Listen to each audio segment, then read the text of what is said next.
Chapter 3. We were torpedoed at about 3 o'clock in the morning on April 6th, 1942, 2 days after leaving Panama. I was thrown from the top bunk and suddenly found myself on my hands and knees on the deck. We could hear the ship's whistle blowing constantly, and there were sounds of metal wrenching and much shouting. The whole ship was shuddering. It felt as though we'd stopped and we were dead in the water. My mother was very calm. Not at all like she was at home. She talked quietly while she got dressed, telling me to tie my shoes and be certain to carry my wool sweater and to put on my leather jacket. Her hands were not shaking. She helped me to put on my life jacket, then put hers on, saying, "Now remember, everything that we are told about abandoning the ship." The officers had held drills every day. As she was speaking, there was another violent explosion. We were thrown against the cabin door, which the steward had warned us not to lock because it might become jammed. We pushed it open and went out to the boat deck, which was already beginning to tilt. Everything was bright red, and there were great crackling noises. The entire after part of the ship was on fire, and sailors were launching the lifeboat that was on our deck. Steam lines had broken, and the steam was hissing out. Heat from the fire washed over us. When the lifeboat had been swung out, the captain came down from the bridge. He was a small, wiry, white-haired man, and was acting the way I'd been told captains should act. He stood by the lifeboat in the fire's glow, very alert, giving orders to his crew. He was carrying a briefcase and a navigation instrument I knew to be a sextant. On the other side of the ship, another lifeboat was being launched. Near us, 2 sailors with axes chopped at lines, and 2 big life rafts plunged towards the water, which looked black except for the pools of fire from the burning fuel oil. The captain shouted, "Get a move on! Passengers, into the boats!" Tins of lubricating oil in the afterholds had ignited and were exploding, but the ones forward had not yet been exposed to the fire. A sailor grabbed my mother's hand and helped her in. Then I felt myself being passed into the hands of a sailor on the boat. The other passengers were helped in, and someone yelled, "Lower away!" At that moment, the Hato lurched heavily, and something happened to the boat falls. The bow tilted downward, and the next thing I knew, we were all in the water. I saw my mother near me and yelled to her. Then something hit me from above. A long time later, 4 hours, I was told, I opened my eyes to see the blue sky above. It moved back and forth. I could hear the slap of the water. I had a terrible pain in my head. I closed my eyes again, thinking maybe I was dreaming. Then a voice said, "Young boss, how are you feeling?" I turned my head. I saw a huge, very old Negro sitting on the raft near me. He was ugly. His nose was flat and his face was broad. His head was a mass of wiry gray hair. For a moment, I could not figure out where I was or who he was. Then I remembered seeing him work on the deck gang of the Hato. I looked around for my mother, but there was no one else on the raft, just this huge Negro, myself, and a big black and gray cat that was licking his haunches. The Negro said, "You are a most terrible crack on the head, boss. A strong back, glance off your head, and are you aboard this raft?" He crawled over towards me. His face couldn't have been blacker or his teeth whiter. They made an alabaster trench in his mouth, and his pink-purple lips peeled back over them like the meat of a conch shell. He had a big welt like a scar on his left cheek. I knew he was West Indian. I had seen many of them in Willemstad, but he was the biggest one I'd ever seen. I sat up asking, "Where are we? Where's my mother?" The Negro shook his head with a frown. "I true believe your mother to be safe and sound on a raft like this. Or maybe they haul her aboard the boat. I true believe that." Then he smiled at me, his face becoming less terrifying. "As to our very location, I must guess we somewhere around the Cays, somewhere maybe 15 latitude and 80 long. We should have passed them till that most treacherous torpedo split the very hull. 2 minutes down at the most." I looked all around us. There was nothing but blue sea, with occasional patches of orange-brown seaweed. No sight of the Hato or other rafts or boats, just the sea and a few birds that wheeled over it. That lonely sea, and the sharp pains in my head, and the knowledge that I was here alone with a black man instead of my mother, made me break into tears.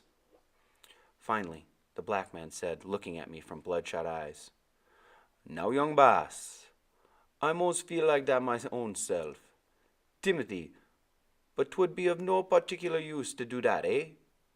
His voice was rich, calypso soft and musical, the words rubbing off like velvet. I felt a little better, but my head ached fiercely.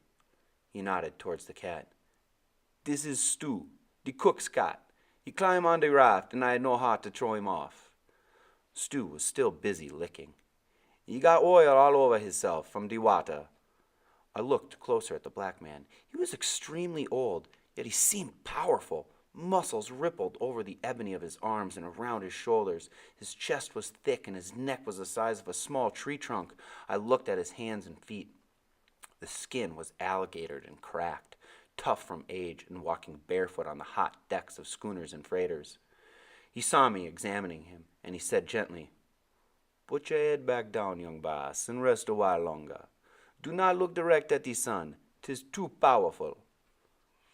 I felt seasick and crawled to the side to vomit. He came up beside me, holding my head in his great clamshell hands. It didn't matter at that moment that he was black and ugly.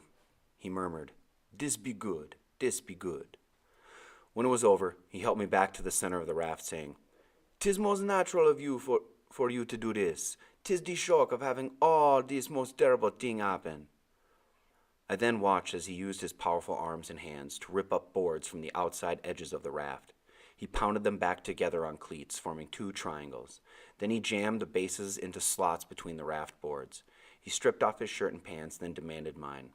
I don't know what happened to my leather jacket or my sweater, but soon we had a flimsy shelter from the burning sun.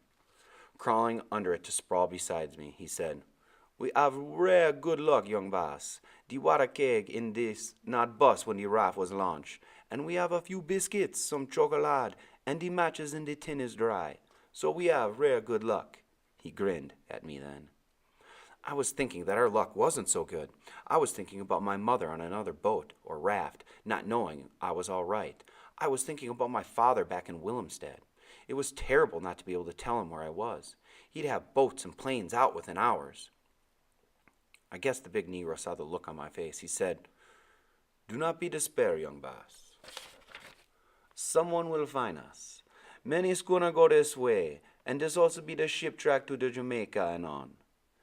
After a bit, lulled by the bobbing of the raft and by the soft, pleasant sounds of the sea against the oil barrel floats, I went to sleep again. I was very tired and my head still ached. The piece of timber must have struck a glancing blow on the left side. When I next awakened, it was late afternoon. The sun had edged down and the breeze across us was cool, but I felt very hot and the pain had not gone away. The Negro was sitting with his back toward me, humming something in calypso. His back was a great wall of black flesh, and I saw a cruel scar on one shoulder. I asked, "What is your name?" Hearing my voice, he turned with a wide grin. "Ah, you back with me. It has been lonesome these very hours." I repeated, "What's your name?" "My own self, Timothy." "Your last name?" He laughed. "I have but one name. 'Tis Timothy." "Mine is Philip. Philip Enright, Timothy. My father had always taught me to address anyone I took to be an adult as Mr., but Timothy didn't seem to be a Mr. Besides, he was black." He said, "I knew a Philip who fished at St. John, but an outrageous man he was." He laughed deep inside himself. I asked him for a drink of water. He nodded agreeably, saying, "The sun do parch." He lifted a hinged section of the raft flooring and drew out the keg, which was about 2 feet long. There was a tin cup lashed to it. "Careful not to spill a drop," he said. "'Tis best to have only an outrageous small amount, just enough to wet the tongue." "Why?" I asked. "That is a large keg." He scanned the barren sea and then looked back at me, his old eyes growing remote. "The large keg have a way of losing its very size." You said we would be picked up soon, I reminded him. Ah, yes, he said instantly. But we must be wise about what we have. I drank the tiny amount of water he poured out and asked for more. He regarded me silently a moment, then said, his eyes squinting, "A very little more, young boss." My lips were parched and my throat was dry. I wanted a whole cup. "Please fill it," I said. Timothy poured only a few drops into the bottom. "That isn't enough," I complained. I felt I could drink 3 cups of it, but he pressed the wooden stopper firmly back in the keg, ignoring me. I said, "I must have water, Timothy. I'm very hot." Without answering, he opened the trap in the raft and secured the keg again. It was then that I began to learn what a stubborn old man he could be. I began to dislike Timothy. "Young boss," he said, coming back under the shelter, "maybe before the night a schooner will pass this way, and if that happens, you may drink the whole keg. Maybe the schooner will not pass this way, so we must make our water last." I said defiantly, "A schooner will find us, and my father has ships out looking for us." And without even glancing at me, he answered, "True, young boss." Then he closed his eyes and would not speak to me any more. He just sprawled out, a mound of silent black flesh. I couldn't hold the tears back, and I'm sure he heard me, but he didn't move a muscle of his face. Neither did he look up when I crawled out from under the shelter to get as far away from him as I could. I stayed on the edge of the raft for a long time, thinking about home and rubbing Stucat's back. Although I hadn't thought so before, I was now beginning to believe that my mother was right. She didn't like them. She didn't like it when Henrik and I would go down to Santa Ana Bay and play near the schooners. But it was always fun. The black people would laugh at us and toss us bananas or papayas. She'd say, when she knew where we'd been, "They're not the same as you, Philip. They are different and they live differently. That's the way it must be." Henrik, who'd grown up in Curacao with them, couldn't understand why my mother felt this way. I yelled over at him, "You're saving all the water for yourself." I don't think he was asleep, but he didn't answer. When the sky began to turn a deep blue, Timothy roused himself and looked around. He said, with an unfriendly glance at me, "If luck be, the flying fish will flop on the raft, and we can save a few biscuit by eating the fish. Too, water is in the fish." I was hungry, but the thought of eating raw fish didn't appeal to me. I said nothing. Just before dark, they began skimming across the water, their short wing-like fins taking them on flights of 20 or 30 feet, sometimes more.